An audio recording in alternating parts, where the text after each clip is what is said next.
silver fashion, and Disney jewelry. Why shop online when you can get the same pricing and better quality at Cameo Jewelers? 2 store locations, Menor and Chardon. Menor store liquidation, 50% off Pandora. Remember the 5 C's when buying a diamond: cut, clarity, color, carats, and Cameo. Bring in your Lakeland ID for a special discount. Check out our website, CameoJewelers.com, Facebook and Twitter.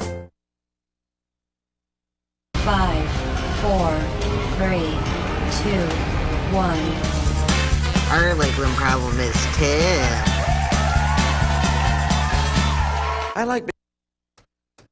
Good morning, Lakeland and all who inhabit. It's another episode of the I have no idea what I'm doing hour, and my eyes are starting to water because there's a fan in my face. So let me fix that, Matt. Yeah, fix that. Thought we were able to send this rotating around the room. Yeah, There we go. Now my that eyes way. aren't watering anymore. But anyway, so Matt, first things first, opening day for the Indians was yesterday. Oh, it was beautiful. It was gorgeous. It was beautiful. Something that, one thing that I want to say about the game is we usually, like last year, the one thing I saw with the Indians was if they were going to win like an 8-5, a 9-5 game, Yeah. they would score those runs in the first 3 or 4 innings. Yeah, definitely. They wouldn't go in the 9th inning, hit a home run with Encarnacion. Already, to me, he's lived up to expectation. You expect, like, I was watching a game yesterday, and I forget, is it Tom Hamilton? Yeah. He's the announcer. He said that right before Encarnacion hit that home run in the 9th, or in the 8th, he said, against relievers in the past like 3 or 4 years, Encarnacion has the best batting average in the league, AL and NL. So to me, looking at that just speaks volumes. And that right after he mentions this, he hits a home run. Yeah, that's kind of insane. I was Unbelievable. still at work at the time, or actually no, I was on my way home when Encarnacion hit the homer. Yeah. And I'm like, okay, is he still going to do that chicken wing he does with his arm after he hits a home run with the Indians? I think he did. I think he did too. I couldn't tell, but and Jose Ramirez. I mean, come on. I mean, we've got Michael Brantley had an RBI yesterday. Santana, Naquin. This team is. If we can keep this up and morph the pitching with the hitting, we are going to be dangerous. We Yes. could end up being what the Cubs were last year, better than that. Maybe. If we can really, because Brantley, to me, is the major question in this entire lineup. Well, What are you going to see from Brantley? Yeah. Because we know what we're going to get out of Naquin. We know what we're going to get out of Jose Ramirez. We know what to expect now of Edwin Encarnacion. Right. So we know what we're going to get out of those guys. To me, in Santana, we know what kind of player he is. He's a home run strikeout hitter. He's an RBI strikeout guy. He's not going to, get doubles and triples. He's going to hit it out of the park or he's going to strike out. That's how it goes. But usually it's, because last year, through May, he had a 120 batting average. Right. Something of that. But he had a lot of RBIs because when he did... We're talking about Santana? Santana. Yeah. So, to me, because last night he had a double. Right. Where do you see this? Where is this? Something He had about, 2 doubles. Yeah, he had 2 doubles. Even better. Something about this team with Terry Francona, he likes to mix it up, mash it up a little bit. Yeah, definitely. And, it's just so fun to watch. Because 5 years ago, watching the Indians, I could have if napped they're- through the game. right, if they're down 5-1, come 4th, 5th inning, you turn off the game. Right. It's done. It's over. There's nobody Well- on that team that's going to bring them back. Well, I was like last night. I mean, okay, the score is 5-1, but I never wanted to shut the game off. I'm like, Right. I'm sitting there going, they're going to come back somehow. And we know that even if they don't come back, we know that they're capable of doing it. Right. That's what the main thing is. And that's what, you saw out of the Cubs last year. Mm-hmm. Was, even if they got down, you knew they had the firepower in their lineup to get back in any ball game. They were down in a 3-1 lead in the World Series. They had the firepower, not necessarily the pitching, but they had the firepower to outscore the Indians, and that's what the Indians have this year, and I'm very proud to see That reminds me. Hey, Matt. We need to remind Kyle that the Warriors blew a 3-1 series lead. Yeah. Hey, you know what I find interesting about that is that everybody mentions the Warriors 3-1 lead in the country. Nobody mentions The Indians. the Indians because they're like, well, But it had happened before in baseball. yeah. It never Yeah, happened it in never happened basketball. before in basketball. And I think the athletes, the basketball players are kind of held to a higher standard because of LeBron and Curry, Durant. You know, you have these names that they're supposed to be, closers. They're Right. supposed to, when they have the lead in a ball game, they're supposed to Finish it. Yeah, finish it or make it larger before the clock ticks zero. So that's what I thought was really funny about the Indians is that, only Cubs fans. You talk to Cubs fans, that's all they mention. 3-1 Yeah. lead. 3-1 lead. What'd you guys do? We took 2 at your place. That kind of thing. Now Yeah, but didn't we take 1 or 2 at their place too? yeah, we took 2 of them. So, and that's what, but it's like, when it mattered, we lost. Yeah. And that was the main headline from last year. But I think we learned. All of our young players. How many were injured develop- though last year too? Absolutely, Think yeah. about it. Yeah, Salazar, Brantley. It's like a stark contrast to the Cavs Right, from 2 years exactly. ago. Love and Kyrie were injured. Yeah, And LeBron didn't have much help. right. The next year he had help, and what happened? Yeah, that's why I'm They saying. came back and beat him. Right, that's why I'm saying look at the Cubs and the Indians to get back there this year because I think that's the trend. Yeah. As Cleveland sports, as you've been seeing in the last 3 years, it has grown to the point of where we can be dominant. If it's not Yes. in the league, it's in our in the Eastern Conference Mhm. with the Cavs, in the AL with the Indians. It's going to start progressing because we have so much talent in our farm system. Yeah. And we have so much talent already on the team. You look at guys like Ramirez and Naquin, they're young. Right. They're going to be on the team for a while. Kluber's going to be there for a while. Salazar, Carrasco.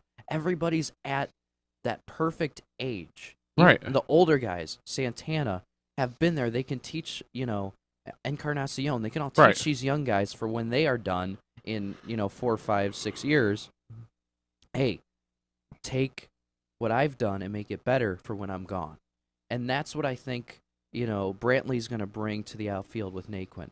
That's what he's going to show Chisenhall.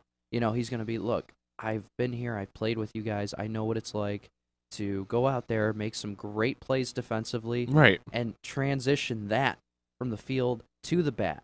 And that's what is going to me, this whole thing, this whole rebuilding stage, whatever the Indians wanted to call it the past 5 years, you know what? It's paying off. It's working. It is.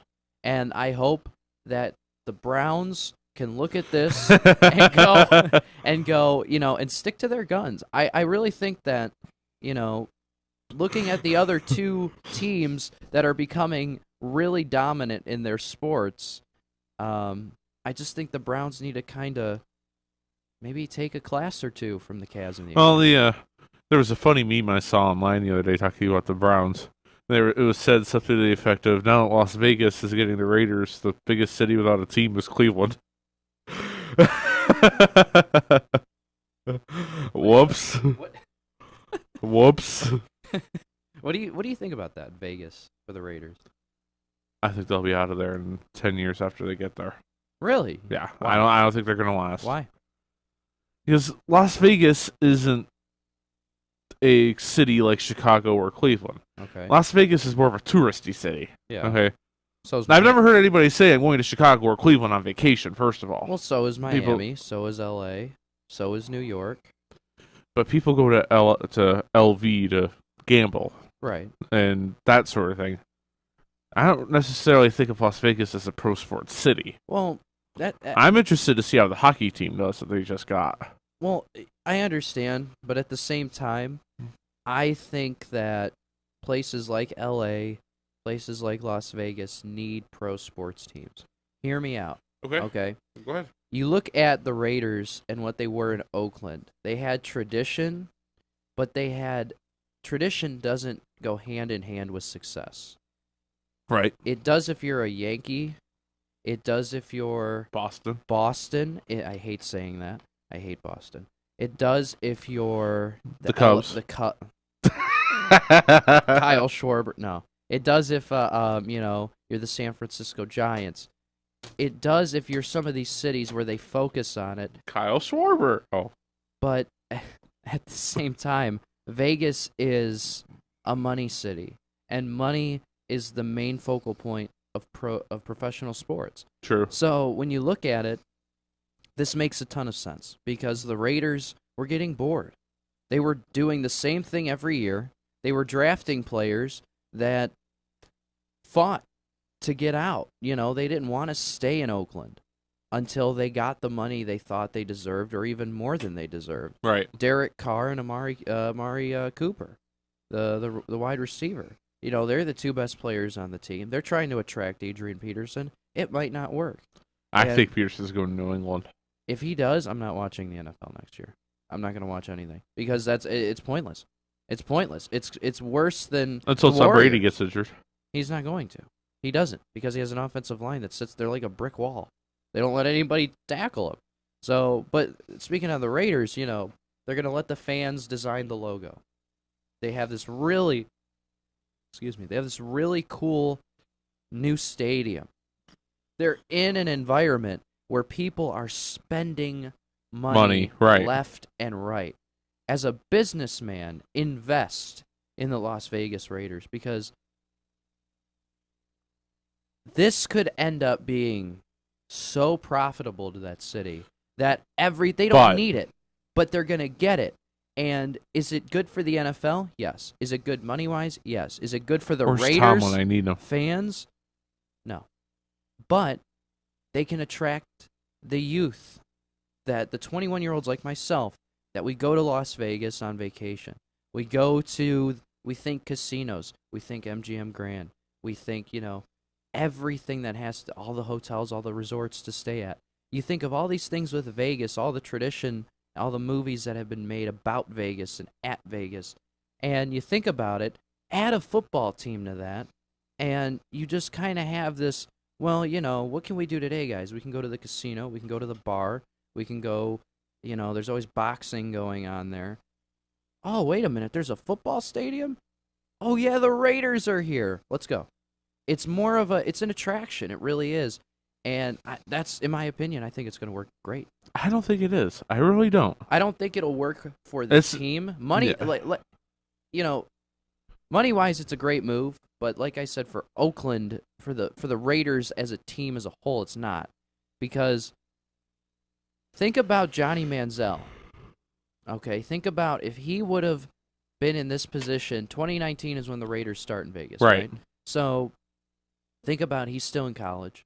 He makes his, college legacy now. Yeah. And gets drafted by the Raiders in 2019. An already troubled player that has problems with drinking and gambling. Right. And whatever else, was but never reported. That's the other thing I was going to bring up. Exactly. The college kids are going to be open to this landscape of, oh, we can do anything we want. Yeah. And that's where I think they're going to have to hire some sort of somebody was telling me, I think it was here, they were telling me, each player or each really important player and like the new guys for the Dallas Cowboys, they have certain people that are with them during the week.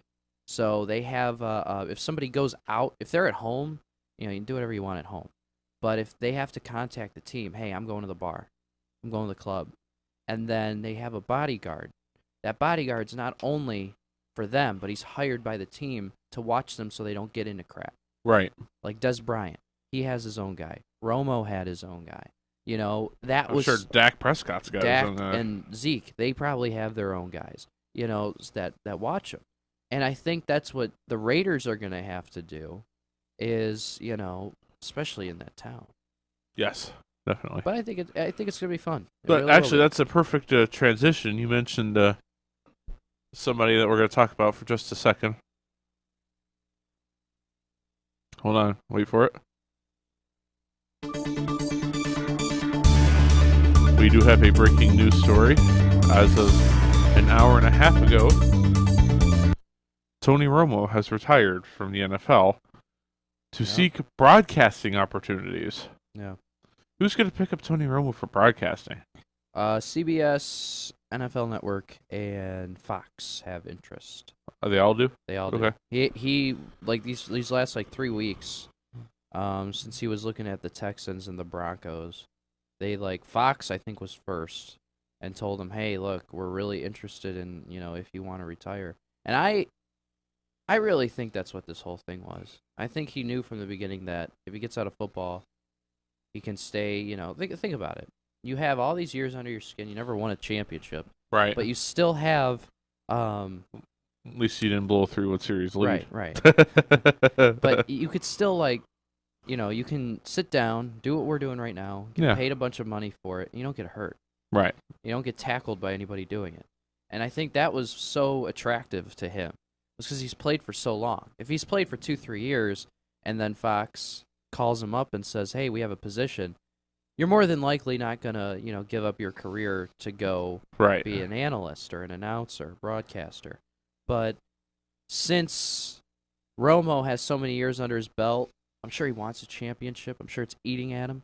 But at the same time, what's best for him as a human being? Right. And I think this is the best move. A lot of people were having backlash for this. We're talking about it. And I for once, I'm going to say this. I agree with Stephen A. Smith. Who cares? Yeah. Who cares? It's Tony Romo. If it was Brady, people would be, oh, this is huge. But for Romo, people are making a big deal out of it. Why? He never did anything meaningful. Right. What did he do meaningful? Won 2 playoff games? Made $26, $28 million. Made $128 million and won 2 playoff games. There you go. There you have it, kids. That's a great career. No, it's not. I mean, come on. What? And because he's Dallas's little child, you got a new one, Dak Prescott. You got 2 new ones. Right. Prescott and Elliott. And to me, it's just like Romo was the mix between the quarterback people wanted to watch play and the quarterback people and the quarterback that newcomers in the league would say, I never want to be that guy. People liked Romo in Dallas, but I think that's the only place people liked him. Yes, Radimus? They're there for the next hour. Thank you, Radimus. So you want to do the cards now?